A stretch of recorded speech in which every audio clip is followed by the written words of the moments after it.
Այսօր վրացի յունկերների հիշատակի օրն է։ Գրեթե մեկ դար առաջ նրանց ինքնազոհաբերությունը եւ Թբիլիսիի մատույցներում ռուսական բանակին ցուցաբերած դիմադրությունը Վրաստանի պատմության մեջ անկախության եւ ազատության համար պայքարի ամենանշանակալի օրինակներից մեկն է։ Կոջորիում եւ Տաբախմելայում Ռուսաստանի 11-րդ բանակի հետ անհավասար բախումները ավարտվեցին երկրի խորհրդայնացմամբ, Վրաստանի ժողովրդավարական հանրապետության կառավարության էմիգրացիայով եւ կոմունիստական կառավարման հաստատմամբ։ Սակայն ազգային բանակի հետ միասին կռվող վրացական ռազմական ուսումնարանի ուսանողների անձնվիրական պայքարը չնայած հակառակորդի թվային գերազանցությանը բազմիցս ստիպեց նրան զիջել դիրքերը եւ նահանջել։ Վրաստանի կառավարությունը ընդունել է որոշում աշխատավոր միգրանտների եւ ինքնազբաղված օտարերկրացիների համար աշխատանքային գործունեության իրավունքի տրամադրման կարգը հաստատելու վերաբերյալ, որը ստորագրում է վարչապետը։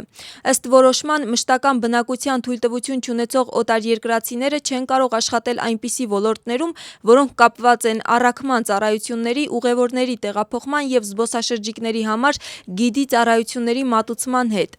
Մասնավորապես առաքման ծառայությունների, ուղևորների տեղափոխման եւ զբոսաշրջիկների համար գիդի ծառայությունների մատուցման հետ կապված աշխատանքային ձեռնարկատիրական գործունեության տարեկան քվոտան 0 է, իսկ աշխատանքային ձեռնարկատիրական գործունեությունը, որը կապված է զբոսաշրջիկների համար լեռնային, ալպինիստական եւ դահուկային ուղեկցողի ծառայությունների մատուցման հետ, տարեկան քվոտան 200 է։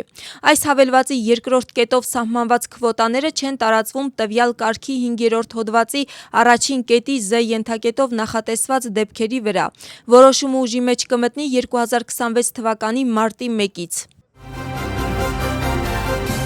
Սպառողական գների ուսումնասիրությամբ զբաղվող ժամանակավոր խորհրդարանական հանձնաժողովը ընթացիկ շաբաթվա ընթացքում կլսի ներմուծողներին եւ դիստրիբուտորներին։ Քննարկումը կվերաբերի գնագոյացման շղթային եւ ոլորտում առկա մարտահրավերներին։ Հենց այս լսումների հիման վրա հանձնաժողովը պետք է որոշում ընդունի, թե ինչ լծակներ կօգտագործի մեծ գնային հավելաճի խնդիրը լուծելու համար։ Մինչ այժմ խորհրդարանում արդեն անցկացվել է 3 հանրային նիստ։ Ընդդիմության մի մասը սկեպտիկորեն է վերաբերվում հանձնաժողովի աշխատանքի արդյունքներին, այլ կերպ են մտածում իշխանական թիմում։ Իլիայի պետական համալսարանի բակում ուսանողները հերթական բողոքի հանրահավաք անցկացրին, պահանջելով հետ կանչել կրթական բարեփոխումը։ Նրանք երթով համալսարանի մի շենքից տեղափոխվեցին մյուսը, որտեղ ընթերցեցին մանիֆեստը։ Մանիֆեստը ստորագրեցին ուսանողները եւ պրոֆեսոր դասախոսները։ Հաջորդ հանրահավաքը հայտարարված է մարտի 9-ին, որտեղ Իլիայի համալսարանի ուսանողները սպասում են նաեւ այլ համալսարանների ուսանողների։ Բողոքը կապված է կրթության նախարարության որոշման հետ, ըստ որի սահմանվում է, թե պետական համալսարանը որ մասնաճյուղերում կհայտարարի ընդունելություն։ Նաև սահմանվել են քվոտաները, թե քանի ուսանող կընդունեն համալսարանները։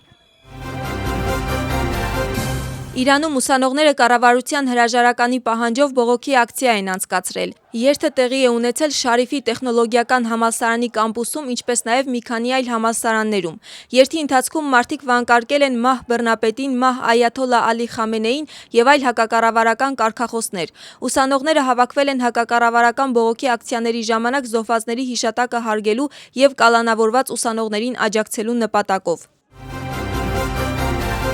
Ուկրաինայի Լվով քաղաքում տեղի է ունեցել պայթյուն, որի հետևանքով զոհվել է ոստիկանության 1 սպա, իսկ 24 մարդ վիրավորվել է։ Վիրավորներից 2-ի վիճակը ծանր է։ Ուկրաինայի նախագահը իր ամենօրյա ուղերձում հայտարարել է, որ Լվովում տեղի ունեցած ահաբեկչական հարձակման հետևում կանգնած է Ռուսաստանը, եւ հենց Ռուսաստանն է Տելեգրամի միջոցով վարձել հանցագործներին։ Նախագահի հայտարարությամբ անհրաժեշտ է ավելի մեծ ակտիվություն եւ